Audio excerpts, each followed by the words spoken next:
हिंदू साहिबान नहीं समझे गीता वेद पुराण। प्रथम अध्याय। 2 शब्द। विश्व के सब भाइयों तथा बहनों को मेरा शत शत प्रणाम। हिंदू साहिबानों से मेरा निवेदन है कि इस पुस्तक को कृपया निष्पक्ष बुद्धि से दिल थाम कर पूरा पढ़ना। हिंदू समाज के लिए यह पुस्तक संजीवनी है तथा वरदान सिद्ध होगी। निवेदन। भक्तात्मा हिंदुओं से मेरा करबद्ध निवेदन है कि इस पुस्तक के अमृत ज्ञान के सत्य तथा असत्य को जानने के लिए आप गीता प्रेस गोरखपुर से प्रकाशित व मुद्रित तथा श्री जयदयाल गोयंदका जी द्वारा अनुवादित पदच्छेद अन्वय साधारण भाषा टीका सहित श्रीमद् भगवद गीता साथ रखें। अजब आनंद आएगा क्योंकि इसमें अनुवादक ने शब्दों के अर्थ आमने सामने भिन्न भिन्न किए हैं। अन्य अनुवादकों ने ऊपर संस्कृत में मूल पाठ रखा है, नीचे केवल अनुवाद सीधा किया है। शब्दों के अर्थ भिन्न भिन्न नहीं किए हैं। यदि मुझ पर भरोसा करो तो उस गीता की भी आवश्यकता नहीं है क्योंकि मैंने उसी पुस्तक की फोटोकॉपी लगाई है। पुस्तक हिंदू साहिबान नहीं समझे गीता वेद पुराण का आधार सूक्ष्म वेद यानी तत्वज्ञान है। समझने के लिए प्रमाण वेदों, गीता, महाभारत तथा पुराणों आदि शास्त्रों से लिए हैं। सूक्ष्म वेद में कहा है कि ब्रह्मा, विष्णु तथा महेशा तीनों देव दयालु हमेशा 3 लोक का राज है। ब्रह्मा, विष्णु, महेश तीनों देवता कमल दल बसे। ब्रह्मा, विष्णु, महेश। प्रथम इनकी वंदना, फिर सुन सद्गुरु उपदेश। अर्थात सूक्ष्मवेद में अध्यात्म का संपूर्ण ज्ञान है। उसमें कहा है कि तीनों देवता श्री ब्रह्मा जी, श्री विष्णु जी तथा श्री शिव जी बहुत दयालु हृदय के हैं। इनकी केवल 3 लोक स्वर्गलोक, पाताल लोक, पृथ्वी लोक में सत्ता है। ये 3 लोक के मालिक हैं, परंतु लोक तो बहुत सारे हैं जिनका मालिक परम अक्षर ब्रह्म है जिसकी सत्ता तीनों लोकों समेत सब पर है। मोक्ष प्राप्ति के लिए प्रथम इन तीनों देवताओं की वंदना अर्थात मान सम्मान यानी साधना करनी होती है। फिर सद्गुरु का उपदेश सुनो जो परम अक्षर ब्रह्म की पूजा साधना बताएगा। उस संत से तत्वज्ञान सुनो। तत्वदर्शी संत पूर्ण मोक्ष प्राप्ति की साधना पूजा बताता है। पूर्ण मोक्ष के लिए इन तीनों देवताओं की शास्त्रोक्त साधना करनी होती है, परंतु पूजा गीता अध्याय 8 श्लोक 8, 9, 10, अध्याय 15 श्लोक 17, अध्याय 18 श्लोक 62 में बताए परम अक्षर ब्रह्म की करनी होती है। परम अक्षर ब्रह्म को गीता अध्याय 8 श्लोक 9 तथा अध्याय 15 श्लोक 17 में गीता ज्ञान देने वाले ने अपने से अन्य बताया है तथा कहा है कि उत्तम पुरुष तू अन्य पुरुषोत्तम तो मेरे से अन्य है, वही परमात्मा है। सबका धारण पोषण करने वाला अविनाशी परमेश्वर है। पूजा तथा साधना का अंतर जानने के लिए कृपया आप इसी पुस्तक में पृष्ठ 179 पर पढ़ें। मेरा उद्देश्य विश्व के मानव को सत्य ज्ञान सुनाकर सनातनी बनाना है क्योंकि पिछला इतिहास बताता है कि पहले केवल एक सनातन पंथ धर्म ही था। तत्व ज्ञान के अभाव से हम धर्मों में बढ़ते चले गए जो विश्व में अशांति का कारण बना है। एक दूसरे के जानी दुश्मन बन गए हैं। ये बात विश्व का मानव निर्विरोध मानता है कि सबका मालिक परमात्मा एक है, परंतु वह कौन है, कैसा है यानी साकार है या निराकार है, मानव रूप में या अन्य रूप में, ये प्रश्नवाचक चिन्ह अभी तक लगा है। इस पुस्तक में वह प्रश्नवाचक चिन्ह पूर्ण रूप से हटा दिया है। सत्य को ग्रहण करना, असत्य से किनारा करना एक नेक मानव का परम कर्तव्य बनता है।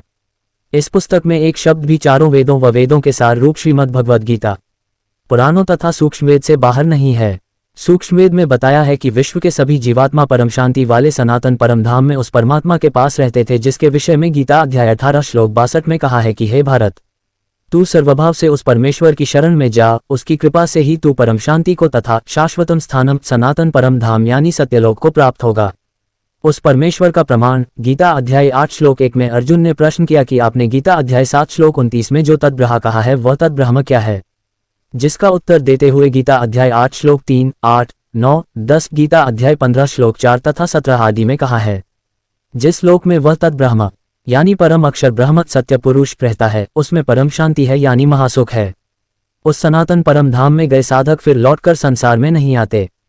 जीवात्मा जब से परम अक्षर ब्रह्म यानी परमेश्वर से बिछड़ी है यानी उस परम शांति वाले सनातन परम धाम से काल ब्रह्म के दुखाले लोक में आई है, उसी समय से इसको उस सुख का अभाव कर रहा है जो परमात्मा के पास था।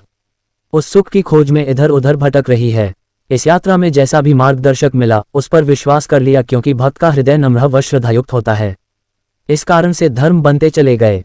अधूरे ज्ञान से मानव समाज धर्मों में बढ़ता चला गया। अनेकों पंथ धर्म बन गए। सर्वप्रथम एक आदि सनातन पंथ धर्म था। मानव समाज शास्त्रोक्त साधना करता था। वह सत्ययुग का समय था। 5 वेदों ऋग्वेद, यजुर्वेद, सामवेद, अथर्ववेद तथा सूक्ष्मवेद शास्त्र थे।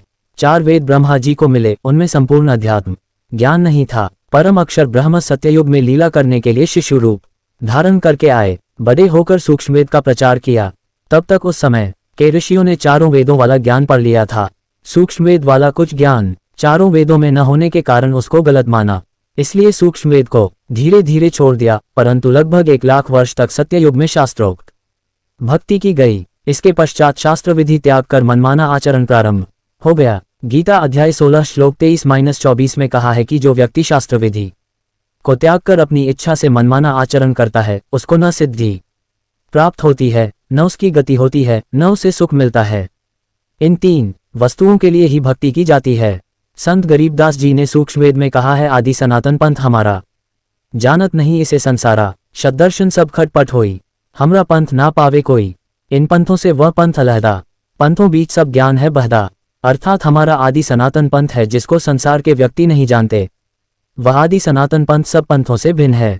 गीता अध्याय 17 श्लोक 23 में कहा है कि पुरा सृष्टि की आदि में जिस ब्रह्मण सच्चिदानंद घन ब्रहा की साधना 3 नामों ओम तत् सत वाली की जाती थी, जो 3 विधि से स्मरण किया जाता है। सब ब्राह्मण यानी साधक उसी वेद जिसमें ये 3 नाम का मंत्र लिखा है के आधार से यज्ञ साधना करते थे।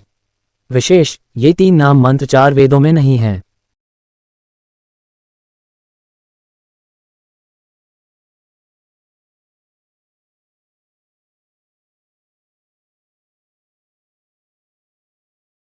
हिंदू साहिबान नहीं समझे गीता, वेद पुराण है। ये पुस्तक संत रामपाल जी द्वारा लिखित पुस्तक है।